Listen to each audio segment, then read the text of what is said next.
सभी मित्रों को नमस्कार। मित्रों, एक बार फिर से स्वागत है आपका राजस्थान यूट्यूब चैनल की एंटीबायोटिक सीरीज में। साथियों देखिए, राजस्थानी चित्र शैलियों की बात कर रहे हैं हम लोग, और 4 स्कूल मैंने बताए थे आप लोगों को। Mewar school, Marwar school, Dhundhar school और हाड़ौती स्कूल।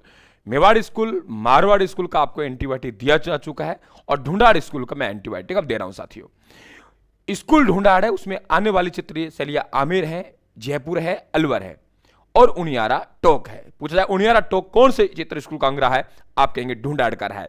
मित्रों, इनमें सबसे प्राचीनतम ढूंढाड़ की बात करें तो कौन सी चित्र आपके शैली आएगी, तो आप कहेंगे आमेर चित्र शैली।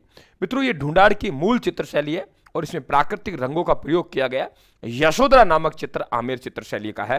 राजस्थान में सबसे पहले अगर मुगल शैली का प्रभाव आया है, क्या कहा मैंने, राजस्थान में अगर सबसे पहले किसी चित्र शैली पे मुगल शैली का प्रभाव आया है, सबसे पहले मुगलों की अधीनता स्वीकार की है, तो मुगलों की अधीनता स्वीकार आमेर के राजा ने की है, इसलिए सबसे पहले मुगलों का प्रभाव आमेर चित्र शैली पाया है। साथियों, इसके बाद आमेर की राजधानी, कछवा वंश की राजधानी जयपुर बनी। साथियों, तो यही चित्र शैली जयपुर में कन्वर्ट हो गई।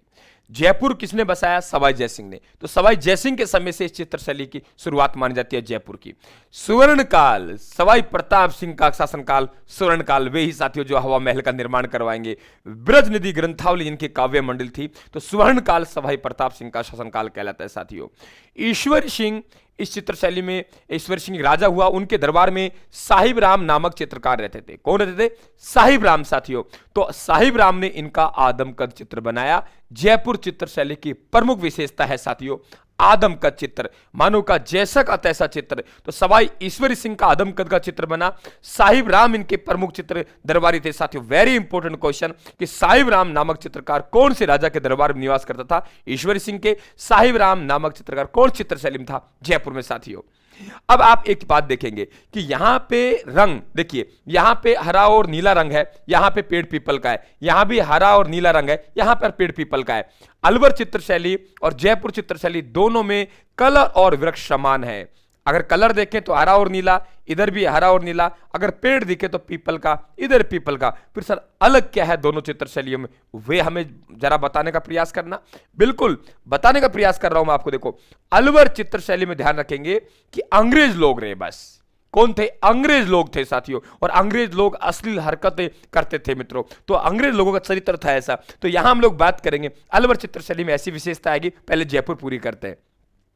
आदम का चित्र जयपुर चित्र शैली का, एक बेगम फकीर की झोली में दान डालती हुई बताई जाएगी। एक बेगम फकीर की झोली में दान डालती हुई बताई जाएगी, आप समझ लेना जयपुर चित्र शैली है। शहजादी को नमाज पढ़ता हुआ बताया जाएगा, आप समझ लेना जयपुर चित्र शैली है। शहजादी मतलब मुगल लोग लड़के को शहजादा कहते, लड़की को शहजादी कहते थे। ठीक, कलाकार रामदीन हुए हैं प्रमुख, और सीताराम, गोविंदा, गोपाल। तो रामदीन, सीताराम, गोपाल और गोविंदा, ये साथियों जयपुर चित्र शैली प्रमुख चित्रकार हैं।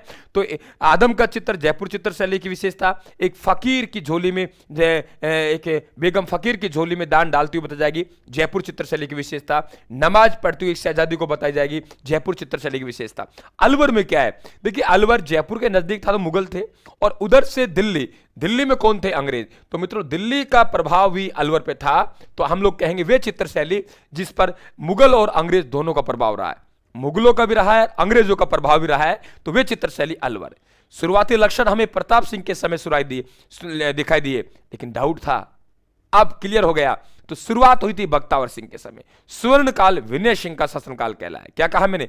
स्वर्ण काल विनय सिंह का शासनकाल, शुरुआत बख्तावर सिंह के समय और लक्षण प्रताप सिंह के समय दिखाई दिया था। बात आती है रंग, तो अलवर में और जयपुर में रंग समान है। बात आती है पेड़, दोनों में समान है। यहां बेगम, शहजादी और आदम कद। फिर यहां क्या है? मैंने कहा ना, अंग्रेज लोग अश्लील बातों पर विश्वास किया करते थे। वह वेश्याओं के चित्र हैं, रंडियों के चित्र हैं, अर्धनग्न अवस्था में चित्र हैं, अश्लील चित्र हैं, वन उपवन के चित्र हैं।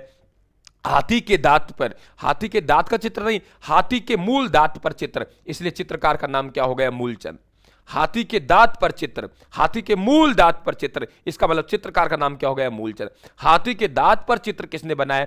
मूलचंद ने बनाया साथियों। हाथी के दांत पर चित्र मूलचंद। तो आपके अर्धनग्न अवस्था में अश्लील चित्र, वेश्याओं का चित्र सर्वाधिक जो बने, ये यहाँ के राजा शिवदान सिंह के समय बने साथियों।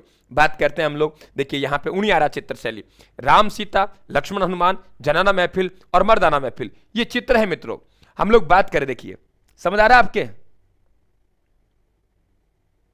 ठीक है, देखिए तो राम सीता लक्ष्मण हनुमान, अरे राम और सीता की बात करें तो जनाना महफिल है साथियों, और लक्ष्मण हनुमान की बात करें तो मर्दाना महफिल है। राम सीता, सीता जनाना, जनानी महफिल है, और लक्ष्मण हनुमान पूरे पूरे दोनों मर्द है। तो लक्ष्मण हनुमान मर्दाना महफिल साथियों, राम सीता जनाना महफिल, राम सीता जनाना महफिल, लक्ष्मण हनुमान मर्दाना महफिल। ये जो साथियों चित्र है ये उनियारा चित्र शैली के हैं। तो ये ढूंढाड़ स्कूल घंटे भर की क्लास को 5 मिनट में देके जा रहा हूं साथियों, इसलिए चैनल को सब्सक्राइब करें, घंटी निशान दबा दे, और आप खुद महसूस कीजिए कि वर्षों समझ में नहीं आया टॉपिक, ये साथियों आपके 2-2 मिनट में टॉपिक समझ में आ रहे हैं। चैनल को सब्सक्राइब कर लेना, घंटी निशान दबा देना, और टेलीग्राम से पीडीएफ प्राप्त कर लेना। धन्यवाद साहब, राम राम।